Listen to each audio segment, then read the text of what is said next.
Kevenu Shalom Alejem, bienvenidos a un programa más de I Stand with Israel.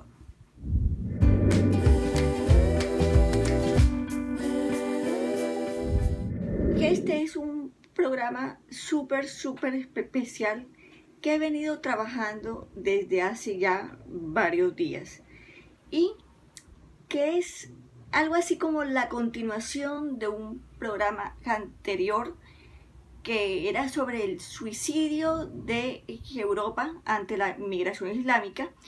Pues en esta oportunidad vamos a tocar el tema de cómo es vista Europa y cómo es visto Occidente desde la visión del Islam. Y que he querido comenzar el programa con esta idea. El hombre fue creado para ser libre. Dentro de nuestro espíritu humano hay un ansia de libertad que se contrapone con la estructura del hombre oprimido a causa de su raza y origen. El hombre no fue hecho para ser dominado. Por ende, la esclavitud y segregación se contraponen a la naturaleza humana. Este concepto del hombre oprimido del cual hablábamos, que se contrapone con la naturaleza humana, que se contrapone con las libertades, es que el hombre del Islam, que el hombre que pertenece al Islam, que no es solamente desde una visión netamente religiosa, sino que es una visión o un papel que juega dentro de una sociedad.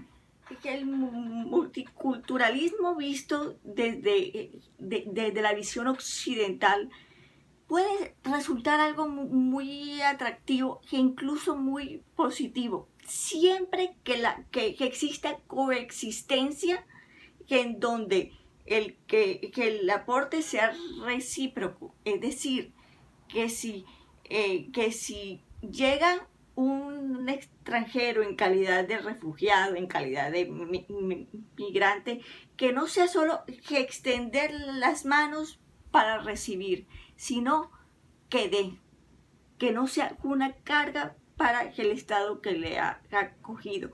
De eso se trataría un multiculturalismo coherente o razonable desde el punto de vista occidental. Pero ¿qué ocurre con el multiculturalismo visto desde la otra parte de la moneda o desde el mundo islámico?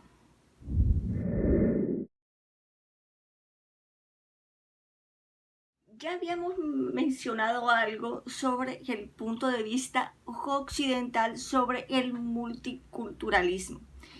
Tiene ciertamente muchas ventajas desde la visión del desarrollo social, político, pero es muy difícil repartir cuando lo que se tiene es muy poco. No es igual implementar un multiculturalismo en un país que tiene riquezas, donde su población más vulnerable no se le garantiza el mínimo vital. En fin, quería ahora mencionar los problemas cuando hablamos del multiculturalismo desde el punto de vista del mundo islámico, del mundo árabe, del mundo persa, del mundo sirio, en fin, donde las libertades o donde el concepto de libertades no es igual al concepto de libertades que manejamos nosotros. Y es preciso hablar de una utopía cuando hablamos de un multiculturalismo en donde se mezclan dos civilizaciones que se contraponen, que son totalmente opuestas, que cuyos valores son totalmente incompatibles y que los valores de uno son una amenaza para la otra civilización.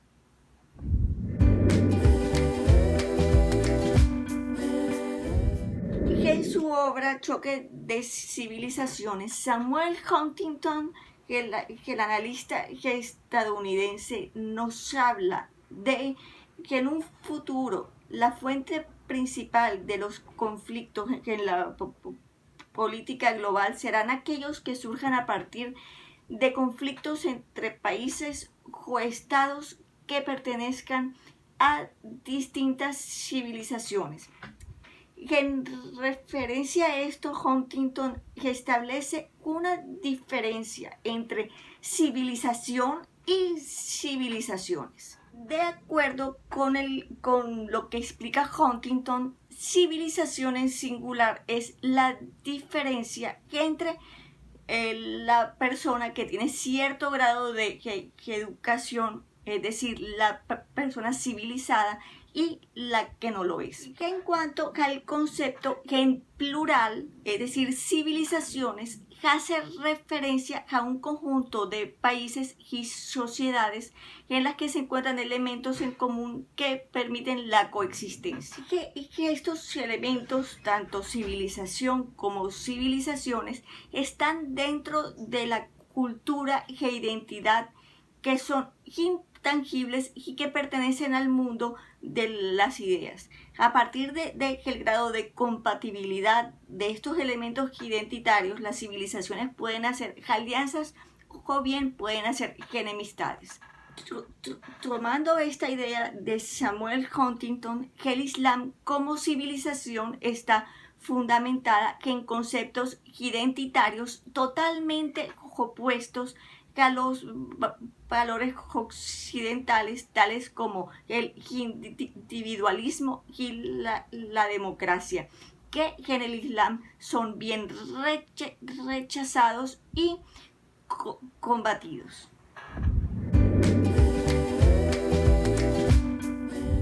La concepción islámica del mundo se divide en 5 conceptos que bien nos pueden explicar claramente la problemática migratoria en Europa en estos tiempos. El levantamiento, el espíritu del Islam está levantado por todo el mundo, buscando recuperar el poder que alguna vez tuvo, y este poder se adueña de los territorios usando el temor y la guerra. Sumisión total. La palabra Islam significa sumisión a Alá. Por ende, quien se somete al Islam es un musulmán. Esta sumisión incluye la migración en el Islam tiene un significado importante y la concepción difiere mucho de la migración o la jalía de lo que hacen los judíos, que en el Islam se conoce como la heira o la gira, que es migración, que no es lo mismo que la jalía, que son la que hacen los judíos, que en el judaísmo la jalía o la migración es cuando un judío que ha vivido en la diáspora, es decir, que ha vivido en Colombia o en México o en Argentina, Estados Unidos, Canadá o cualquier otra parte del mundo, decide irse a Israel, o sea, decide volver a la tierra ancestral de sus antepasados, que en el caso de la Hejira es cuando un musulmán sale de su país de origen y se va a otro país con la idea preconcebida de expandir su religión, su ideología política, su jurisprudencia. O sea, que ya vemos que es totalmente distinta a el concepto de migración que tienen los judíos, que no me quisiera salir del tema, pero la verdad es que el concepto real de sionismo, no el concepto que la ONU nos ha querido tergiversar, no el concepto que muchas organizaciones nos han querido tergiversar, sino la esencia real del sionismo es nació con las olas migratorias desde 1882 hasta 1948, que era cuando los judíos rusos, polacos, alemanes salieron de sus países de origen, de la península ibérica, en fin, salieron de sus países de origen a Israel, y lo que llevaron fue desarrollo. Quiero hacer una pequeña anotación, no me gustaría tampoco excederme mucho en este tema de la migración, pero ¿qué llevaron, por ejemplo, los judíos alemanes, los judíos de origen alemán? Que ellos, gracias a ellos es que la ciudad de Tel Aviv hoy es una de las ciudades más representativas en la escuela arquitectónica de la Bauhaus, ya que tiene una gran cantidad de edificaciones. Ya en otro programa voy a traer a un invitado especial para que nos hable del tema de la Bauhaus, pero quería hacer esa pequeña acotación, esa pequeña aclaración, es decir, los judíos cuando llegaron a Israel lo que llevaron fue desarrollo en la parte de arquitectura, en la parte de agricultura, de tecnología, y que han llevado los islámicos a Europa. Terrorismo, expansionismo, conquista, dominación. O sea que el concepto de Hegirá y de Aliyá es totalmente opuesto. Eso quería dejarlo bien claro. La expansión y la conquista. Bueno, hablando ya de la Hegirá como forma de migración, y siendo esta que el mandato principal o uno de los mandatos principales del Islam, se convierte en la razón de ser, ya que la sumisión de los pueblos es lo que fortalece el espíritu del Islam. La conquista se da en países que son referentes en libertad e igualdad, ya que esto se convertiría en un reto aún mayor. Cuando hablamos de países referentes a la igualdad, a la libertad, hablamos de Estados Unidos y de Francia, que son un referente en derechos humanos. Si hablamos de Italia, que en Italia fue donde nació el derecho romano. En fin, son países que son reconocidos a nivel mundial como referentes de la democracia. Por eso es que la conquista y la expansión que en Europa se ha hecho tan importante. Si hablamos, y también quiero mencionar otro país que es referente a las libertades, es Alemania. ¿Por qué? Porque en Alemania nace que es la cuna de la Ilustración, es donde nació el pensamiento kantiano, del cual hemos hablado en otras oportunidades. Que el último concepto es que el espíritu sanguinario, que el Islam a través de su historia ha dejado huellas de sangre con el propósito de crear confusión, odio, dolor, angustia. Recordemos que desde la época de Mahoma prácticamente impuso a esos países árabes que eran politeístas que creían en más de 300 dioses, les impuso creer en el dios en el que su tribu creía. Entonces, usaba la espada, usaba el miedo. Y hoy en día, el espíritu que alimenta al Islam, que es ese espíritu de lucha, ese espíritu fiero que los lleva a inmolarse, que en nombre de su profeta, que es el que lleva a promover el odio entre sus niños, en fin.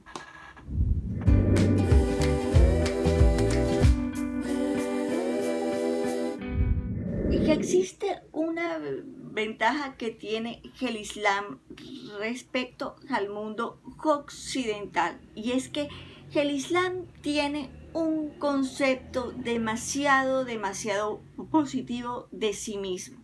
Si nos ponemos a analizar el comportamiento de no solamente de Europa respecto a su propia cultura, sino el comportamiento, la actitud de muchísimos países occidentales respecto a sí mismos, nos damos cuenta que Occidente no está muy conforme con su cultura. Siempre estamos buscando imitar las otras culturas, y eso es porque en el fondo, quizá no lo querramos admitir, sentimos rechazo de lo que realmente somos, y así es como a los países islámicos se les ha hecho tan fácil someter y tomar control y dominar esos países occidentales, porque no existe un concepto positivo de sí mismo. También influye de gran manera la polarización social y política, y la gran influencia de las ideologías de izquierda que hay en Occidente, sobre todo entre los más jóvenes. En este sentido, la democracia se ha convertido en un arma muy útil y efectiva en manos del Islam, ya que los islamistas suelen tomar ventaja del carácter universal de la democracia. Y quisiera profundizar un poquito más en este tema de la universalidad de la democracia. Y es que si notamos la forma como los refugiados y los migrantes, bien sea del norte de África, bien sea de Siria, bien sea de Afganistán, de cualquier país de mayoría islámica, llegan a los países valiéndose de esas leyes internacionales surgidas desde el fondo de la misma democracia. Hablan de los conflictos internos, hablan de las guerras, de la guerra civil en Siria, por ponerles un claro ejemplo, del sufrimiento de esos niños en Siria, de esos niños en el Líbano, por ponerles un ejemplo, de esos niños del norte de África. Pero sí que escarbamos un poquito en la concepción del mundo, que ya veníamos hablando de ese tema, de la concepción del mundo desde la visión islamista. Ellos tienen un concepto de libertades, de lo que son las libertades. Nosotros tenemos el concepto que para tener derechos hay que cumplir con los deberes. Ellos no, ellos tienen el concepto que al llegar a un país occidental son los invitados de honor, que solamente con extender las manos así ya reciben privilegios, ya reciben beneficios y no tienen que aportar nada. Entonces ese es el carácter universal, en donde la democracia actúa por humanidad, en donde se le abren las puertas a los migrantes por humanidad. Pero ¿qué sucede cuando esos migrantes toman ventaja de ese carácter universal, o de esa amabilidad, o de esa caridad propia de la democracia? Siguiendo en el concepto de universalidad, se buscó en Europa implementar el multiculturalismo, abriéndole las puertas a los migrantes de Oriente Próximo y del norte de África, pensando que ellos se podían adaptar a esa sociedad que les había acogido. Y eso, si soy honesta, eso es falta de conocimiento de los mismos gobiernos europeos, o de los mismos gobiernos de la comunidad europea. Y es porque ya bien lo habíamos mencionado con anterioridad, y es que ellos tienen un concepto tan positivo de sí mismos, que ellos llegan a una región, como bien sea un país europeo, bien sea un país occidental, Centro, Suramérica, y se dan cuenta que esos pueblos no se reivindican, que no se dan a respetar, sino que por miedo a no ser señalados como xenófobos, entonces dejan que los migrantes cometan delitos, violen a sus mujeres, violen a sus niños, roben en casas. Entonces ellos dicen: ¿para qué nosotros nos vamos a adaptar a una sociedad que no se respeta a sí misma? Y eso fue justamente lo que ocurrió en Europa. Y hemos visto las consecuencias del fracaso de ese multiculturalismo que se buscó implementar. Si hablamos de una posible integración del Islam a la cultura o a la sociedad europea, estaríamos hablando definitivamente de una utopía, ya que el viejo continente se está enfrentando a una invasión cultural mediante la imposición de la Sharia, que es contraria a la normalidad legal de Occidente. Y el país se ha arrodillado ante esa forma de gobierno, a esa forma de autoridad, a esa jurisprudencia que definitivamente se contrapone con la visión de Occidente. También tiene mucho que ver la decadencia de los valores judeocristianos, que en el viejo continente, que es lo que realmente le ha abierto las puertas al Islam, que está ocupando espacios vacíos en cuanto a una conciencia de culpa de Occidente respecto a la colonización, al progreso, al desarrollo. Esto que acabo de decir puede parecer absurdo, y de verdad que lo es, pero eso es como sentirme yo culpable de haber logrado todo lo que yo he logrado, y mi vecino, que es un flojo, que está rascándose la barriga o tomando whisky todo el santo día, no haya logrado por su misma flojera todo lo que ha logrado, y yo me sienta culpable. No, eso no. Y eso es justamente lo que está ocurriendo con Europa. La decadencia de los valores judeocristianos es lo que le ha dado cabida a una cultura tan inmoral como es la cultura islámica, en donde las mujeres no tienen valor, donde los hombres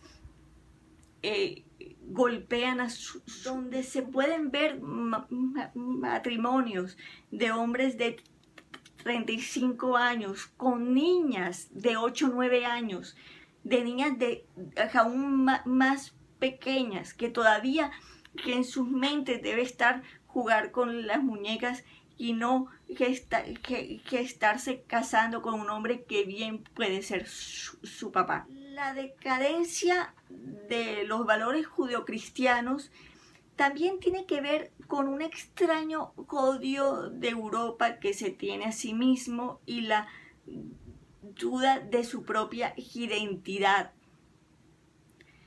Si la sociedad que acoge a los recién llegados no defiende sus valores y normas, si no se reivindica, como ya había dicho anteriormente, y no se respeta, como ya habíamos mencionado, y que por el contrario se avergüenza de lo que son, siempre estará vulnerable a la sumisión por parte de civilizaciones que tienen un mejor concepto de sí mismas. Y se terminarán eliminando todo vestigio de los ideales nacionales. Haciendo referencia nuevamente a Samuel Huntington, las luchas políticas de Europa en el futuro ya no serán entre la izquierda y la derecha, sino luchas identitarias donde las mayorías extranjeras llegan a imponer su visión del mundo. Y eso es justamente lo que está ocurriendo.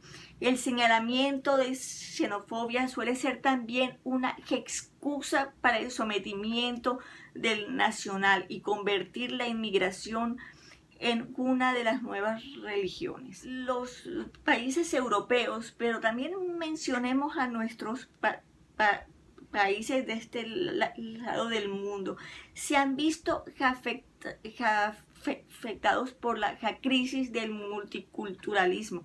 Yo pienso que de este lado no es tanto el multiculturalismo como el buenismo que han manejado nuestros gobiernos, que se le han abierto las puertas a otros países hermanos, no quiero mencionarlos, pero que este buenismo no solamente que es una amenaza para las libertades y la democracia, sino que también es una amenaza para la seguridad nacional. Y esto es lo que hemos estado viendo con este pacto migratorio que muchos países del mundo firmaron. Retomando un poquito nuevamente el tema de la migración desde la visión de que el Islam, que el principio, y quiero dejar claro esto antes de que continuemos, que el principio que todo Estado debe tener en cuenta cuando recibe migrantes o refugiados es que el país no necesita de los migrantes, son los migrantes quienes necesitan del país. Así es que no se les deben garantizar privilegios especiales ni se cambian las leyes adaptándolas a las necesidades de la minoría extranjera. Es decir, que el extranjero no puede llegar a un país a imponer su visión del mundo. Ni siquiera siendo países vecinos, ni siquiera siendo países hermanos, puede uno llegar a imponer su visión del mundo. Es como si yo llegara a la casa de mi hermano a querer imponer la visión que yo tengo del mundo, pretendiendo que él va a dejar las costumbres de él en su hogar para imponer las mías. O sea, eso no tiene ningún sentido, es lo mismo. Un migrante debe adaptarse al país que le ha recibido.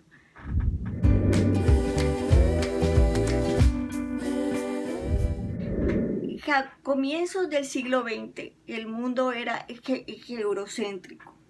Se difunde el cristianismo, la ilustración, la revolución industrial, la imprenta, el derecho romano, la novela de Cervantes, el teatro de Shakespeare, la división de poderes de Montesquieu, la revolución científica de Copérnico y de Newton, las alegres sinfonías de Mozart y además el cine de los hermanos Lumière, por decir algunos. Sin embargo, el viejo continente ha renegado de sí mismo y como si semejante legado no sirviera para nada, perdiendo la confianza en su presente o pasado ilustre, que en cuestión de décadas de 310 millones de habitantes, unos 100.000 podrían ser musulmanes y su peligrosa invasión cultural que amenaza con islamizar varios países europeos. La problemática demográfica no deja de ser menos preocupante, ya como lo advierte Michel Houellebecq en su libro Su misión. Se trata de un suicidio lento que al pasar una tasa de natalidad de 1.3 a 1.4 las cosas comienzan a ir mucho más rápido. La visión de ser refugiado en Occidente no es la misma visión que tienen los países de mayoría islámica, ya lo habíamos mencionado antes. La diferencia radica en la integración, que es inexistente en el pensamiento colectivo islámico, tanto así que en zonas como Molenbeek en Bruselas o zonas en Niza, las autoridades de estos países no tienen competencia en estas zonas también conocidas como no-go zones, que ya hemos hablado que en otras oportunidades. Solamente tiene competencia, solamente se aplica la ley Sharia, y tanto la ley islámica como la liturgia islámica no dejan espacio para la interpretación fuera de las ramas del Islam. Ya habíamos hablado del pacto migratorio y ahora vamos a hablar de la amenaza que supone ese pacto migratorio. El proceso de islamización podría ser lento de no ser por el Pacto Global de Naciones Unidas para la Migración basado en la Declaración de Nueva York del 2016, que pretende, o en ese momento habló de establecer bases para regularizar una inmigración segura y ordenada.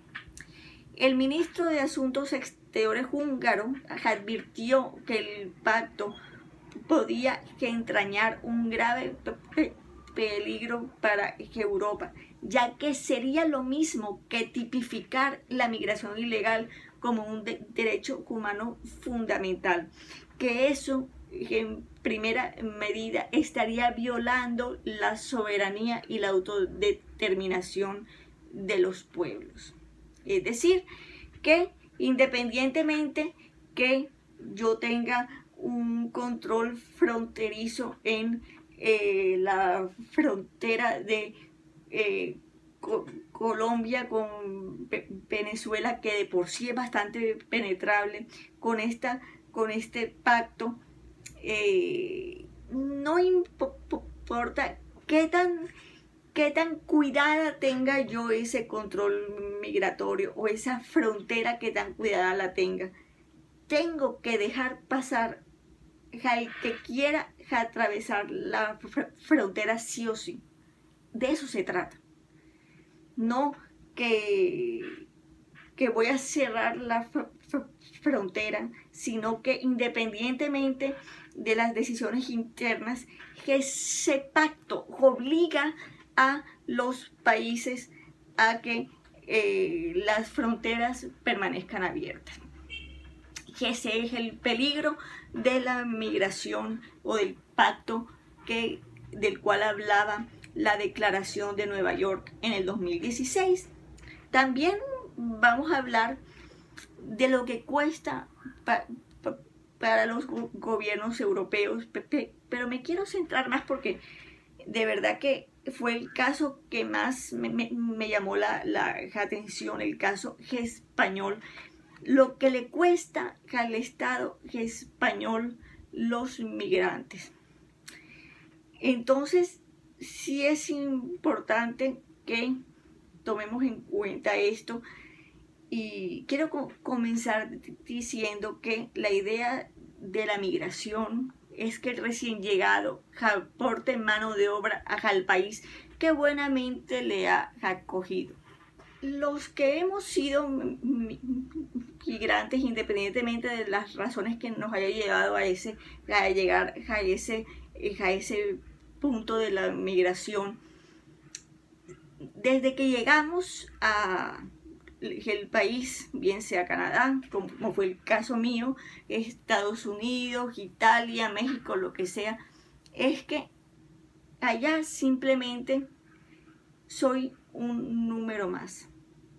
Allá no soy, allá no tengo los mismos derechos que tengo en mi país de origen, allá me toca adaptarme, en el país donde fueres, haz lo que vieres, es un dicho muy cierto, muy sabio. Es decir, que el migrante debe aportar más de lo que cuesta. Es decir, no se puede convertir en una carga para que el Estado. Y eso, desde que uno llega a un país en condición de migrante, es lo primero, o por lo menos ese fue el caso mío, es lo primero. Usted no se puede convertir en una carga para el Estado. Otro aspecto que se debe tomar en cuenta es que en el país receptor debe haber suficiente oferta de empleo, no solamente para los nacionales, sino también para los extranjeros. Es decir, que el hecho de que un extranjero llegue a trabajar no quiere decir que un nacional se va a quedar sin trabajo. Y eso es justamente lo que está pasando en muchos países de Latinoamérica, que el hecho de no haber trabajo para los nacionales, se emplean extranjeros que reciben menos paga, no pagan pensión, no pagan seguridad social y es un riesgo no solamente para el empleado, sino también para el empleador. Por eso es que este detalle que les acabo de mencionar es importantísimo, que el país receptor debe tener suficiente oferta de empleo, no solamente para su nacional, sino también para el extranjero. Que en este sentido, los subsidios y ayudas deben tener fecha de caducidad, pero en estos tiempos la idea de inmigración es que el recién llegado es que el invitado de honor, como ya había mencionado antes, que debe ser mantenido por el Estado por tiempo indefinido, valiéndose de argumentos victimizadores. Quiero mencionar algo al nombrar argumentos victimizadores. Y son argumentos que hoy en día se usan muchísimo.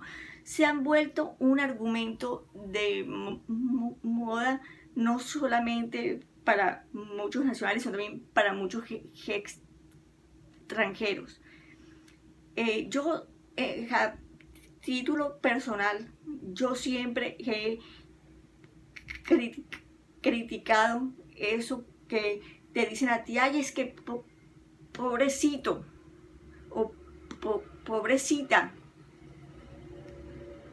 Que eso, de ese tipo de argumentos o de ese tipo de calificativos de pobrecito o pobrecita, toman ventaja mucho vivo. Como decimos que en mi tierra, mucho avión se aprovecha de eso. Bueno, centrándonos en el caso de España particularmente, ya para darle punto final a este programa, que está claro que la problemática de España es bastante grave. Quiero mencionar antes unas pequeñas cifras o unas cifras bien dicientes que, como por ejemplo, que hay muchos españoles que viven con un promedio de 426 euros de programas sociales del gobierno.